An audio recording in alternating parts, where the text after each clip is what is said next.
Unfiltered. I'm not sold. I'm sorry. Unapologetic. I'm not trying to talk about him. Unlike anyone else. But knowing y'all will probably make me.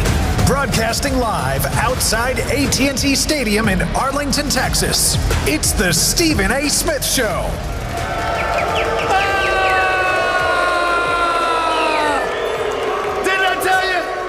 Didn't I tell you I'd be here? What's going on, Texas? It's your boy Stephen A. coming at you live over the airwaves of SiriusXM Mad Dog Sports Radio like I love to do every weekday from 1 to 3 p.m. Eastern Standard Time, 12 to noon Central. Over the airwaves of SiriusXM Mad Dog Sports Radio. Of course, it re-airs from 5 to 7 your time, 6 to 8 my time right here on SiriusXM Mad Dog Sports Radio. Number to call up as always is 888 Mad Dog 6.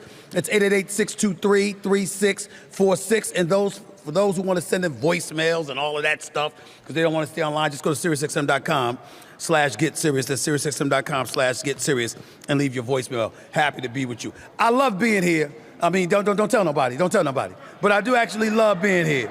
I do actually love being here. Y'all get on my last damn nerves, Dallas. You know that. You know that. Ain't nobody scared. Ain't nobody scared. Ain't nobody scared to tell y'all. But what I will do is I'm not gonna front. I'm an honest guy. I love messing with y'all. I love trolling y'all. I love y'all trolling me back. It's all love, and y'all show me that by being here today. So I really appreciate it, and I thank y'all. I really, really do. You know? Now, when I was on my day job first take a couple hours ago, I made a promise, and I might have put my foot in my mouth. Because I said ain't no way in hell the Dallas Cowboys are making the playoffs. And I also said that if that happened, that miracle happened, and I was proved to be wrong, because it ain't gonna happen, I bet y'all that I'd come back here and host the damn playoff game party right here at Texas Live. I'll take it a step further and show you how sure I am that you ain't gonna make the damn playoffs. Y'all make the playoffs, not only will I come here for a party, I'll be a damn waiter. That's how sure I am. You know, because y'all don't have no damn defense. That's why I call you the Dallas Cowboys. Take the D out of Dallas. But I will say this, you do have a great offense. Dak Prescott has been sensational. Not last week. Last week was a struggle. The struggle was real, all right? But for the most part, Dak Prescott has been sensational. CeeDee Lamb and Pickens is sensational. Ferguson's sensational. Javonte Williams is balling. I got to give credit where credit is due. The Dallas offense is all that. I got to give it to you. Now, the question is, are you going to be able to win the 9?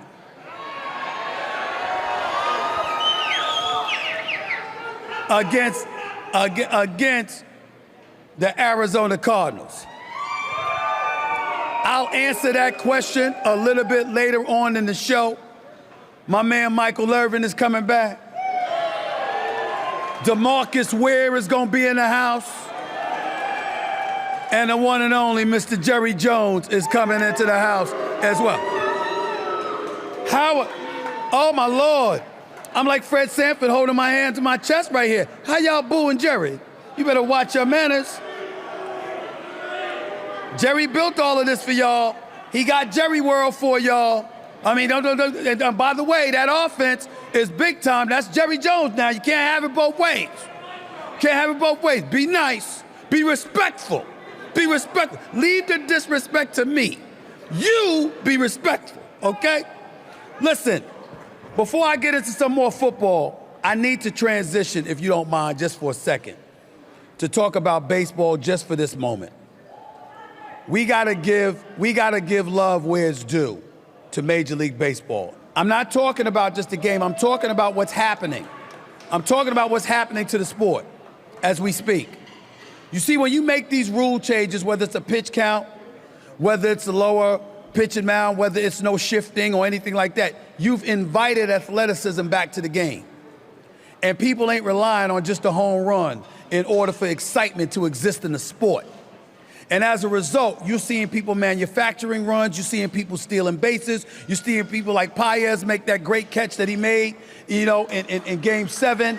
You're seeing clutch play. You got the highest payroll in Major League Baseball, but then you show up, you get blitzed. Games 4, game 5, down 3-2. You going back to Toronto, a damn country, okay? All the odds are stacked against you. And you find a way to pull that out, and then in game 7, you're trailing, and Max Muncy hit a home run. And then you're trailing again, or you're tied, and Will Smith hits a home run. And Toronto is trying to come back, and this cat Paez just gets inserted into the game, all right? Ain't been out there at all, and all of a sudden runs over his teammate in center field to jump over him and make a leap and catch because his teammate was out of position and was probably gonna miss the ball, which means Toronto would have won the World Series. When you see stuff like that, and you see the rules shifting, and it's inviting athleticism, you're inviting more diversity to the game. You're inviting people who are athletic, white, black, Hispanic, and beyond.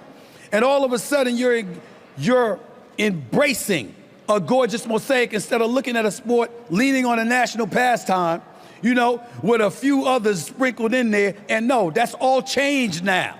That's what baseball has done.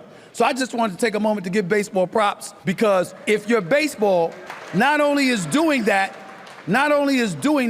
just embraces a whole bunch of cultures. Think about it. LA is one of the top 2 markets in America. Canada is another country.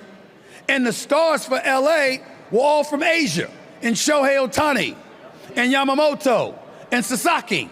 So if you're baseball, you got all of that going on, assisting in globalizing the sport, talking about what it brings to America, elevating the quality of the sport, and inviting new eyeballs while sustaining the old eyeballs and having everybody transfixed on some damn good baseball, because we all know we didn't look at anybody in the World Series and felt somebody else should have been there. The 2 best teams was there, and the 2 best teams showed out and pulled it to the brink in extra innings of a Game 7 of a World Series.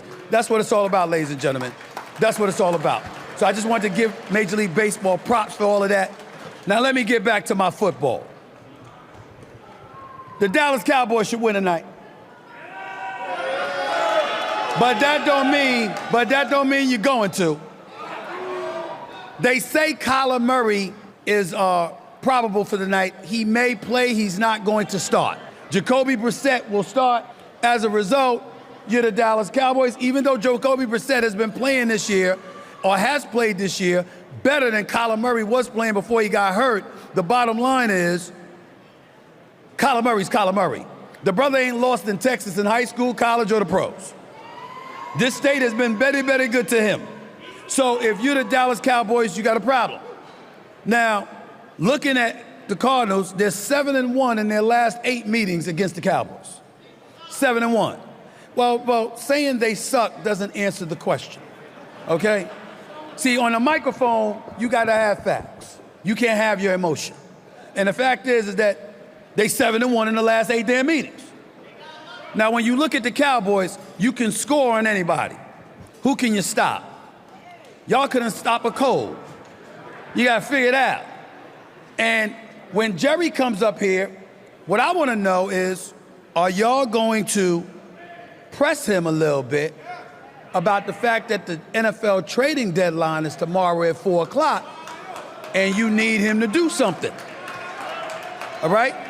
And the reason I ask those questions, and the reason why those questions are important, is because I want you to know, and I want to read to you a couple of things that the Philadelphia Eagles are doing or have done since before the trading deadline, all right?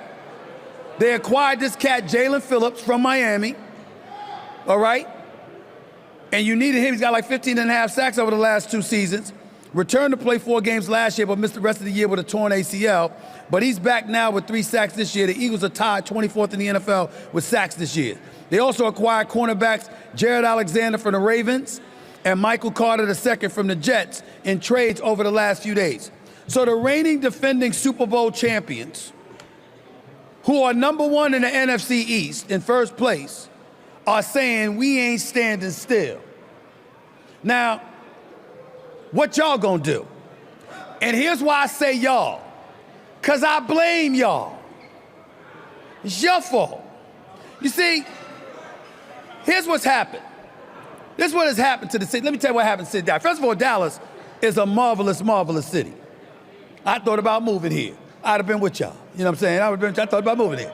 All right? And by the way, this would have been one of my hangout spots. I ain't gonna front. Because I like stuff like this, right? No state income taxes, weather's nice, the land, oh my Lord. The stuff you could buy out here, Lord have mercy. You know, I don't blame any of y'all for loving Dallas, all right? And we'll get in a conversation about your Dallas Mavericks some other time. We'll get there another time. I won't do that to y'all today. I might get flashes of Wembanyama. Y'all might not like that. I'll leave that alone for now, all right? But I will tell you that when I think about the Dallas Cowboys, I'm thinking about how Jerry Jones is worth $20 billion. I'm thinking about how the Cowboys are worth $13 billion. And obviously that's not possible if it were not for y'all. It's y'all support that has enabled this to happen. So maybe, just maybe, if you were a little bit more demanding and a little less delusional, maybe y'all would be better. It's y'all fault. And I relate. You see, people compare Knicks fans to Cowboy fans. I'm a native New Yorker. I'm a diehard New York Knicks fan. But here's the deal. We're not as delusional. When the Knicks sucked, we knew this. We didn't sit up there going like, you know we're going to win the NBA championship next year, right? You know we're going to win the NBA championship. We never did that. We knew they sucked. We faced reality and we embraced it. With all of our being, it was important to us to sit up there and say, yo, man, y'all sorry. And we sick of y'all. You understand? We thought about having protests outside the Garden when they hired Phil Jackson. They hired Phil Jackson literally on the day we had planned a protest outside of Madison Square Garden, and I was the one who ignited the protest. And I was not ashamed of it one bit. I wanted that franchise protested. That's how disgusted I was with them, okay? But then they hired Phil Jackson. Little did I know that he would ultimately be so awful he should be banned from New York state lines. I didn't realize that at the time. But I'm just saying, the point is, we demanded something. What have y'all demanded? You understand? Max Crosby is somebody you should look at, no doubt. But the fact is, y'all haven't been as demanding. Y'all haven't said, now I've seen the cries, I've seen the tears. Y'all see the video that I throw up on TV all the time. Y'all know that's my favorite video all the time. It's never being deleted. It's never being erased. When you see them Cowboy fans, when y'all lost to Green Bay, or to San Francisco the year before, and y'all was just leaning over the railings crying, grown-ass men crying. Yeah, remember the one with the sister? And all the brothers know. I mean, we all brothers and sisters. We all brothers. But I'm talking about the fellas, the black brothers here. You saw that sister, and you remember that video with the sister just looking at the camera like, every black man in here knows that sister was looking at us saying, y'all ain't worth a damn. Everybody know that. She gave you that kind of look like you ain't, and I ain't gonna say that word on it. I ain't gonna be profane. But you know what I'm saying. And then you see the white brothers and sisters, the Hispanics, everybody crying. And I have to admit, it's one of the most touching videos I've seen in my adult life. I just loved it. I I actually play it once a day just to put a smile on my face. It's just a beautiful, beautiful thing to see y'all going through that sometimes. But I have gotten to the point where I have to confess, I'm getting a little nicer. I'm starting to feel sorry for y'all. I mean, I'm starting to contemplate rooting for the Cowboys so y'all can get something going. I mean, I'm not there. But I'm starting to fantasize. I'm starting to get to a point where I want to remember what it feels like when the Cowboys win. I'm talking about doing the playoffs. I'm not talking about regular season. I'm talking about doing the playoffs. I mean, we all know y'all will win your share of regular season games as long as Dak is healthy. You'll win your share of regular season games. The question is what you're going to do come playoff time. I'm starting to get to the point where I want to find out, how this place would be. I just don't see it, giving up over 400 yards like it's going out of style. Can't stop anybody. I don't see it, but I'm hopeful because Jerry Jones is my buddy. Michael Irvin is my brother. And I don't want to see, listen, Michael Irvin, I know he sweats so damn much y'all don't see him crying. But he actually does cry a lot over the Cowboys because it really, really hurts him when they lose. I want better for my brother. And so I'm not going to spend the show going off and being negative with y'all. Y'all are here. Y'all have blessed me with y'all presence. I'm very, very grateful. I didn't expect this kind of crowd to stay here like this. I'm very thankful, you know. And no lie. If you quote me on this, if you tape it, I'm going to deny it. Plausible deniability is a word that I learned many, many years ago, you know. But y'all are arguably the greatest fans in the world. You really are, and I know that. I know that. So I'll give it to y'all. We got a lot of stuff to get into as the show progresses today. I'm gonna get into some NFL stuff, what's going on. I'm gonna paint a picture for the NFC to see what the Cowboys competition is, who you gotta worry about, who you gotta look at, who you gotta think about, et cetera, et cetera. I'm gonna do it with my man, the playmaker himself. I'm definitely gonna have DeMarcus Ware on the show. We're gonna talk about that as well. We also gonna talk to the great Jerry Jones, because that's my buddy. So I'm looking forward to it. Listen, let me say this about this. I tease Jerry Jones all the time, but I'm gonna say this publicly. You're damn right as a GM, he could do better. I've said it publicly, ain't nobody backing up. It ain't nobody backing up.